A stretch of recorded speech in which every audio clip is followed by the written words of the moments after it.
Morning, everyone, and thank you very much for joining me. This is the morning market review.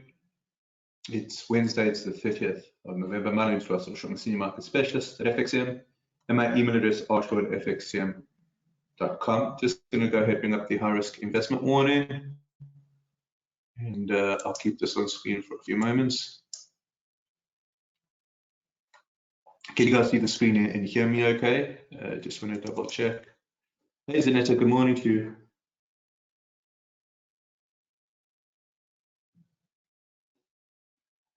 Here's our market commentaries disclaimer. I'll turn the camera on in a moment. I just want to go through the Bloomberg email before I do.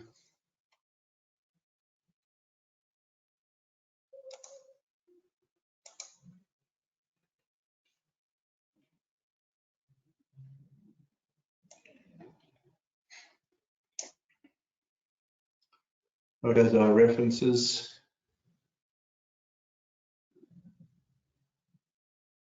Hey Reggie, Howard, Shadrach, and morning to all of you. Nice to have you on the webinar. Hey Katie. All right, let's bring up this guy. We'll have a chat about this guy in a moment.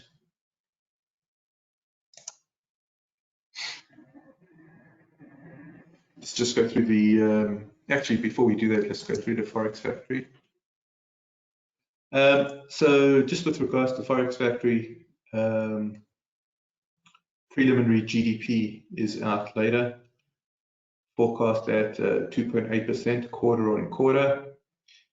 And we've got Fed Chair Powell speaking, okay, which will be 8:30 p.m. my time, 6:30 p.m. UK.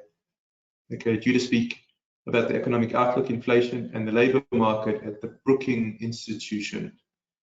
I'm not sure if this is going to be market moving or not. It doesn't say audience questions expected, which I think in my mind suggests perhaps not as the market perhaps not as sensitive. But having said that, whenever the Fed chair speaks, there's always a risk. So 8:30 p.m. at ZA, 6:30 p.m. at UK. Let's keep that in mind. All right. Let's bring this guy up. Just before we get into the analysis there,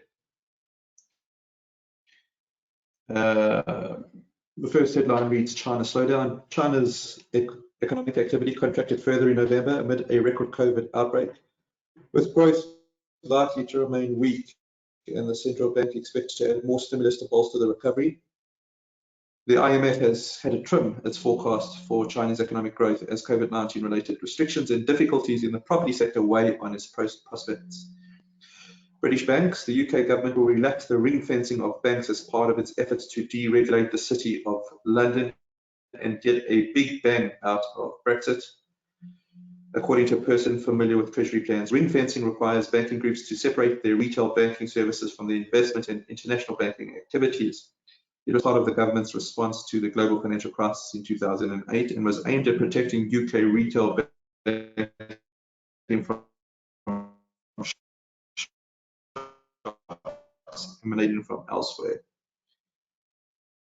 Debt-burdened banks in the US and Europe with around $42 billion of buyout debt stuck on their balance sheet are making the most of their last chance to get rid of it this year. Stabilization in the leveraged loan and high-yield bond market has led to an opening for deals as banks try to reduce debt on their balance sheet before the holidays. Offloading the so-called hung debt, even at steep discounts, confines losses to this financial year while also appeasing risk departments and regulators. It's just something that doesn't sound right with that whole story there, right there. I would suggest maybe what they're going to try and do is put this into what's called a special purpose entity. In other words, that special purpose entity is its own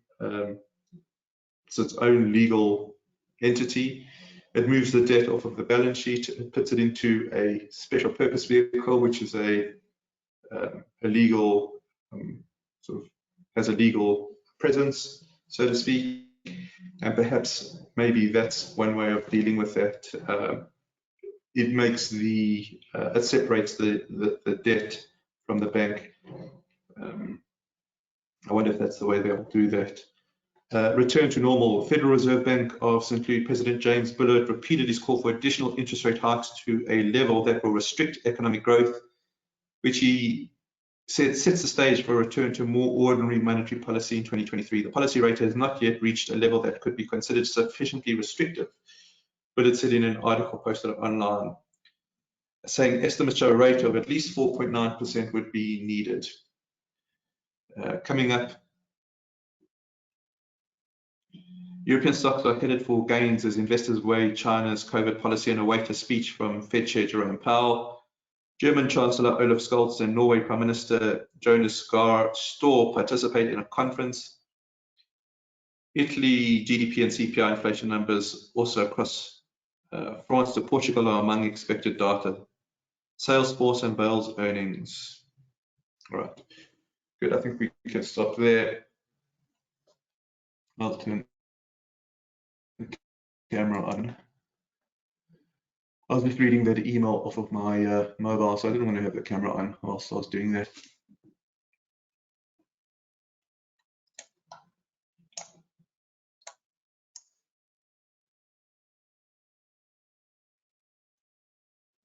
I'm just looking at, okay, cool, Howard. Yeah, just send me an email, that's fine. But let's take a look at this chart. So it's a continuation from yesterday. With the idea is we're kind of heading into a potential apex here. For James Bullard's calling for rates to go to 4.9, right? But the bond markets, we've got them at just shy of 4.5. Be interesting to see what happens there. But we're kind of getting pretty close to the apex one expects. And if we look at previous cycles, what kind of surprised me yesterday was when we looked at the previous peaks over here. So with the dashed verticals are, we run into bear markets, severe bear markets, which is a scary thought because we are already having experienced the market for the past year to date. Is the market, is there still a risk of further sell down? I thought that was quite a scary prospect. I don't think that we are in a similar position. I think that this is more closely aligned. So this is the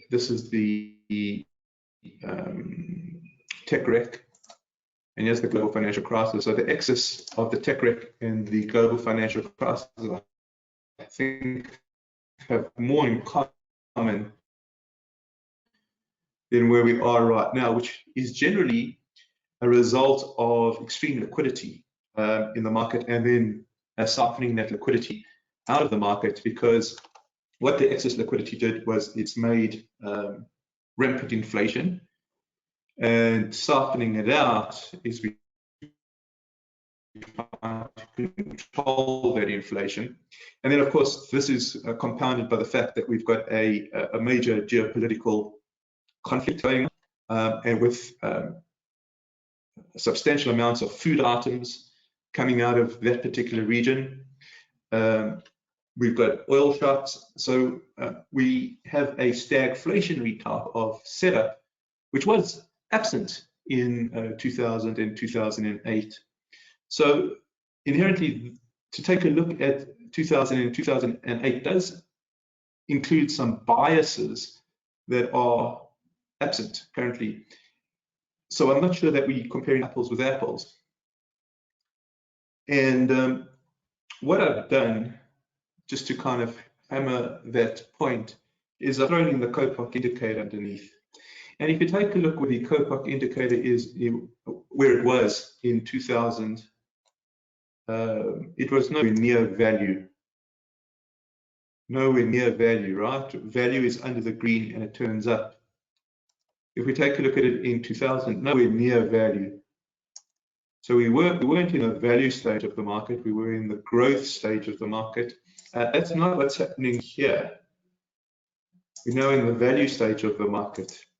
So there is inherent differences, important differences between where we are now compared to where we were in the previous bear markets. And if we go back, so the US 2-year yield doesn't go back. So this is the 2-year yield over here. But the Fed funds rate does go back to previous stagflationary environments. If we take a look at the previous stagflationary environments, well, we've got a turn up here, and we've got actually quite a nice bull market that comes in at the 1974, around about mid-70s. We take a look at the sort of late 70s, which would be the second oil crisis. There's a nice bull market that comes out there. If we take a look at the early 80s, it's a nice bull market that emanates there. And this is kind of where the interest rates are coming down, which would be more, I think, in sync with what we currently experiencing. So whilst there is no definite here, what I am suggesting is that yesterday when I looked at the previous bear markets, I was quite surprised at how the apex of interest rates actually runs into a bear market. I was quite nervous about that, quite frightened over that, because if we run into the apex here, does that mean we have a sell down? I would suggest that, of course, nothing is impossible, but the market has been absolutely battered, black and blue at the moment. That one would suggest that there is good value, especially in the Dow Jones. So the Dow is doing the best out of all of the indexes. It's doing better than the S&P, it's doing better than the Nasdaq, because money is going. There's a flight to quality stocks at the moment. That's what it seems to me. A flight out of the haven of the greenback into quality stocks. That's what it seems like at the moment. I'm going to tag on that subject to correction, because we need to be very careful about stating anything in absolute terms. Oh, there's something else I've got to mention.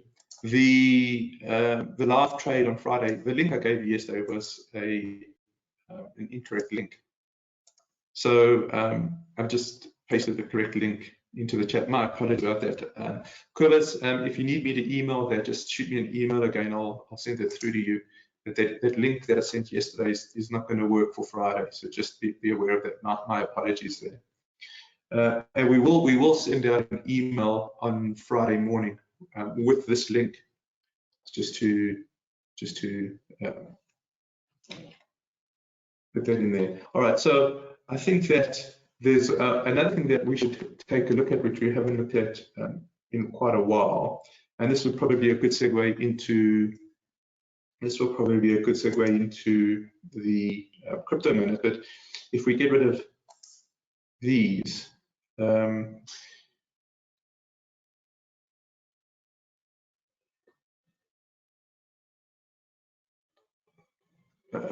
have I done here?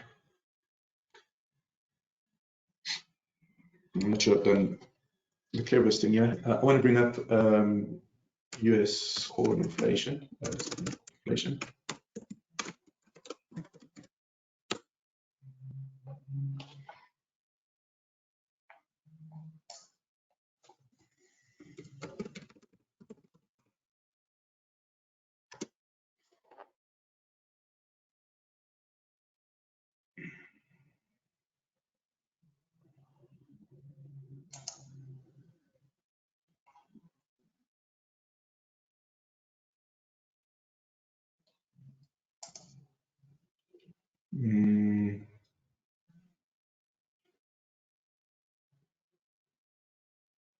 get rid of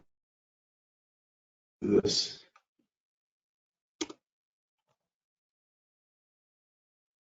USCR, okay.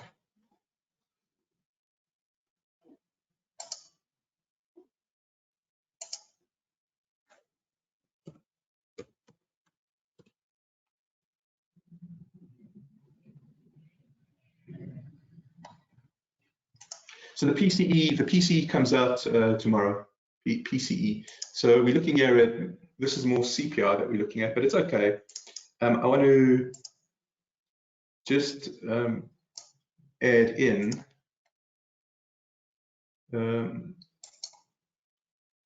PPI here. So we haven't looked at the interaction between CPI and PPI for quite some time. Let's add this in.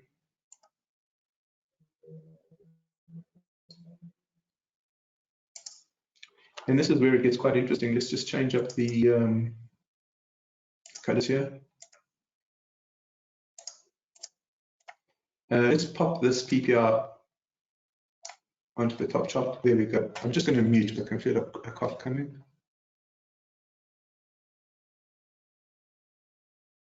Beg your pardon. All right, now let's see if we can go back to the inflationary period. The stagflationary period. And remember, what we have looked at previously is the PPI crossing back below core inflation. That's also, I think, an element of control. In other words, so we've seen the median CPI. It looks as if it's apexed. Take a look at it. We're getting pretty close to a crossover here, aren't we? When we zoom out, it doesn't look like we've crossed. When I zoom in, but I don't think we have crossed yet. We're getting that PPI coming down, so it looks like we are getting to these control. There's a control. One thing that we can also do here is just bring in an RSI. Let me see if I can do that.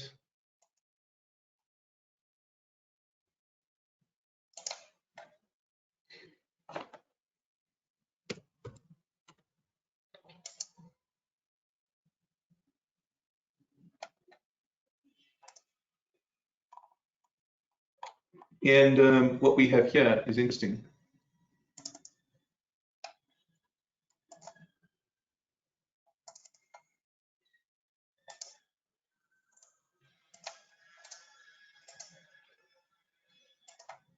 So I'm going to change up all these, set as the default.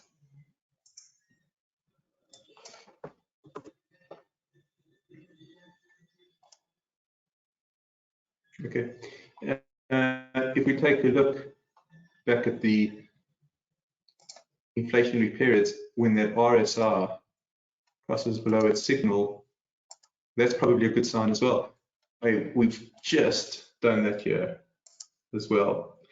So again, I think that this inflation picture is looking a lot healthier, which brings us back to the breaking symptoms. Okay, I'm going to actually turn the camera off maybe.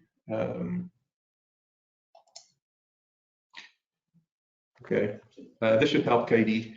This should help. All right, so the idea here is the inflation picture looks to be under control. So what I'm trying to say is the apex in the inflation, the apex in the Fed funds rate or the 2-year yield, I think is more aligned with if we go back to the 70s.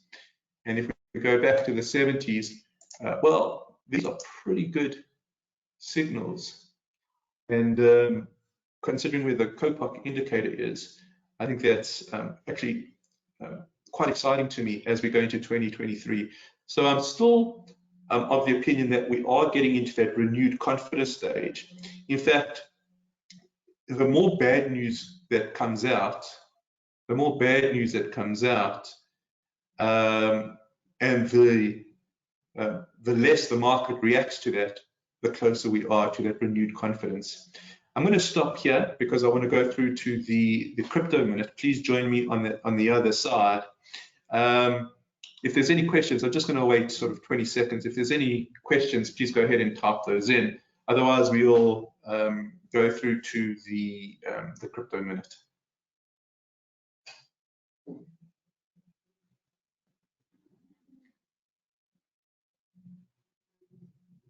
All right. Nothing coming through. Let's go through to the crypto minute, guys.